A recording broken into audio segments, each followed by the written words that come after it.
સુરત મનપા દ્વારા પાલતુ શ્વાન પાળવા માટેના નવા નિયમોનો વિરોધ દર્શાવવામાં આવ્યો હતો। પશુ પ્રેમીઓ દ્વારા કલેક્ટર કચેરી ખાતે વિરોધ દર્શાવવામાં આવ્યો હતો। પાલતુ શ્વાન પાળવા હોય તો 10 પાડોશીની મંજૂરી લેવાના નિર્ણયનો વિરોધ દર્શાવવામાં આવ્યો હતો। સુરત કલેક્ટર કચેરી ખાતે લોકો ભેગા થઈ વિરોધ કર્યો હતો। સુરત મનપા દ્વારા પાલતુ શ્વાન પાળવા માટેના નિયમોનો વિરોધ કરવામાં આવ્યો હતો। પશુ પ્રેમીઓ દ્વારા કલેક્ટર કચેરી ખાતે વિરોધ નોંધવામાં આવ્યો હતો। પાલતુ શ્વાન પાળવા હોય તો 10 પાડોશીઓની મંજૂરી લેવાના નિર્ણયનો વિરોધ દર્શાવવામાં આવ્યો હતો। પશુ પ્રેમીઓ દ્વારા એકઠા થઈ સુરત કલેક્ટર કચેરી ખાતે લોકો ભેગા થઈ વિરોધ નોંધાવ્યો હતો અને આ નિર્ણય પાછો લેવા માટે કલેક્ટરને આવેદનપત્ર પણ આપવામાં આવ્યું હતું। મહાનગરપાલિકાની પ્રી મોન્સૂન કામગીરી કરી નથી શકતી અને લોકોના મુદ્દાથી ધ્યાન ભટકાવવાનું નવું ગતકડું લાવ્યાનો આરોપ કરવામાં આવ્યો હતો। શ્વાન પ્રેમીમાં મનપા નિર્ણયને સામે ભારે રોષ જોવા મળ્યો હતો। મારું નામ અંતિમા પવાર છે। શું કહેશો જે રીતે શ્વાનને લઈને નિર્ણય આવ્યો છે? અને આ શ્વાનને લઈને જે નિર્ણય આવ્યો છે એની અત્યંત વિરુદ્ધ છે। બિકોઝ રજિસ્ટ્રેશન કરવામાં કોઈ જ વાંધો નથી, અમે રજિસ્ટ્રેશન કરવા માટે તૈયાર છે, બટ બે કાયદાઓથી અમને સખત પ્રોબ્લેમ છે। એક તો તમારે આજુબાજુના 10 લોકોની એસઓસી જોઈએ અને તમારે પ્રેસિડેન્ટ અને સેક્રેટરીની સાઇન જોઈએ। એ કોઈ પણ હાલતમાં પોસિબલ થવાનું નથી, બિકોઝ દરેક લોકોને એનિમલ્સથી પ્રેમ હોય એ પોસિબલ નથી। અને બીજી અમારી જે કમ્પ્લેન છે કે અમારે એક ઘરમાં એક જ ડોગ પાળવો તે કોઈ પણ હાલતમાં પોસિબલ નથી, બિકોઝ અમારામાંથી બહુ બધા લોકો પાસે એકથી વધારે ડોગ, તો અમારે એક ડોગ સિવાય જે બીજું ડોગ છે એને ક્યાં છોડવાનું? તો આ અમારો વિરોધ આ બે વસ્તુઓને લઈને છે। શું માંગ છે તમારી મુખ્ય? અમારી માંગ છે કે આ બે જે વસ્તુઓના નિર્ણય લેવાયા છે કે 10 લોકોની એનઓસી અને એક ઘરમાં એક જ ડોગ હોવો જોઈએ એને રદ કરવું જોઈએ।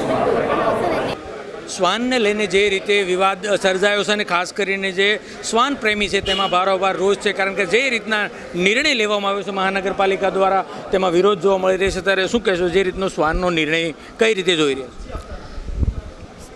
આ ઘણા બધા એવા જે નિયમો લગાવ્યા છે એના નિયમનો અમે વિરોધ કરીએ છીએ। એના રજિસ્ટ્રેશનનો અમારે કોઈ વિરોધ નથી। અમારું બચ્ચું રજિસ્ટ્રેશન થાય એનાથી આનંદનો કોઈ વિષય અમારા માટે નથી કે એની પાછળ અમારું ઓથેન્ટિક અમારું નામ લાગશે, પણ જે એમના જે રૂલ્સ નાખવામાં આવ્યા છે આખા રાજ્યમાં અલગ અલગ શહેરમાં અલગ અલગ રૂલ્સ કેવી રીતે હોઈ શકે? સંવિધાન છે, સંવિધાન સાથે કોઈ ચેડા કરે તો એ ચેડા કેવી રીતે ચલાવી લેવામાં આવે? બહુ બધા નિયમો છે કે જેના નિયમને લઈ અને આજુબાજુવાળા 10 જણાની સાઇન લાવવાની, તો એ 10 જણા કોણ? બરાબર છે, એ જ 10 જણામાંથી જો 10 જણા ઘરમાં પત્નીને મારતા હોય કે દારૂ પીતા હોય તો એ મારી પરમિશન લઈને મારે છે? એના ઘરમાં જો 2 થી વધારે બાળકો હોય તે મને પૂછીને જાણે છે બચ્ચા, તો એને મારી જરૂર નથી, તો મારે એની શું જરૂર છે? બીજી વસ્તુ પ્રમુખની સાઇન લાવવાની, લેટર પેડ લાવવાનો, પ્રમુખ પાસે એવો કોઈ ઓથોરિટી છે જ નહીં, કારણ કે પ્રમુખ ઘણી બધી સોસાયટીઓ રજિસ્ટર જ અને રજિસ્ટર હોય ને તો પણ એની પાસે કોઈ એવી ઓથોરિટી નથી કે એ એનઓસી આપે, અને આ જાણકારી દરેક સમજદાર બુદ્ધિજીવી પ્રમુખોને જ છે, એટલા માટે કોઈએ આપી નથી। પણ આ બધું ન આપીએ અને જો સાથે જઈએ છે કોર્પોરેશનમાં તો કોર્પોરેશનવાળા ફોર્મ રિજેક્ટ કરે છે, અને ફોર્મ રિજેક્ટ કરવાના બહાના પણ એવા બતાવે છે કે જે આપણને સમજમાં જ નહીં આવે કે તમારા ડોગનો ફોટો તમારે એકલા ફોટો નહીં જોઈએ, તમારા ફેમિલી સાથે બેસાડીને લાવો। તો તમે ક્લિયર કરો ને, જેમ તમે નિયમો લખ્યા છે 10 જણાની સાઇન લાવો, પ્રમુખની સાઇન લાવો, તો એમાં ક્લિયર કરો કે ડોગનો ફોટો કેવો હોવો જોઈએ। તો લોકો ના મગજમાં બહુ બધા ક્વેશ્ચન્સ છે, બહુ બધી ક્વેરીઝ છે, ક્લિયર નથી થઈ, ફોર્મ નથી ભરી શકતા। ઘણા બધા સિનિયર સિટીઝન એવા છે કે પોતાની રક્ષા માટે ડોગ રાખેલા છે, એના ઘરમાં કર્મચારીઓ ઘૂસી જઈને એવું કહે છે કે તમે આ રજિસ્ટર કરાવો નહીં તો તમારું ડોગ અમે ઉંચકી જશું। કોર્પોરેશનને મારે પૂછવું છે કે તમારી પાસે જગ્યા છે ડોગ ઉંચકી જઈને રાખવાની? બતાવો મને જગ્યા। તમારી પાસે જવાબ છે કે મારો ડોગ તમે ઉંચકી જાઓ છો, તમે ક્યાં રાખશો? તમારી પાસે કોઈ એવી વેટરનરી ડૉક્ટર છે કે જેને મારો ડોગ શું ખાશે, ક્યારે પોટ્ટી કરવા જશે, ક્યારે પાણી માંગશે, એ તમારી પાસે એની સગવડ છે? તમારી પાસે કઈ સગવડ છે તમારી પાસે ઉપલબ્ધ હોય તો તમારો કર્મચારી ધમકી મારવા જાય? બરાબર છે, પોતાની કોઈ સગવડ કરીને બેઠા નથી। સ્ટ્રે ડોગને ફીડિંગ કરાવનારા લોકોને રોજ જ આજુબાજુવાળા સાથે સંઘર્ષ થાય છે, એ લોકો રોજ સંઘર્ષ કરીને ભૂખ્યા પ્રાણીઓને ખવડાવે છે, જેની સંપૂર્ણ જવાબદારી કોર્પોરેશનની છે, છતાં પણ આ લોકોને રોજ સંઘર્ષમાં ઉતરવું પડે છે, અને છતાં પણ આજે કોર્પોરેશન બધાને પરેશાન કરવા નીકળ્યું છે। કરવાનું કામ નથી કરી રહ્યું, બીજા કામ કરી રહ્યા છે, અને ધ્યાન જ્યાં આપવાનું છે ત્યાં આપી નથી રહ્યા। પ્રી મોન્સૂન કામગીરી રહી ગઈ છે, પ્રી મોન્સૂન કામગીરીના અગેન્સ્ટમાં લોકોએ કૂતરાનું રજિસ્ટ્રેશન શરૂ કરી દીધું છે। તદ્દન પાયાવિહોણા કાર્યક્રમો કોર્પોરેશન દ્વારા થઈ રહ્યા છે।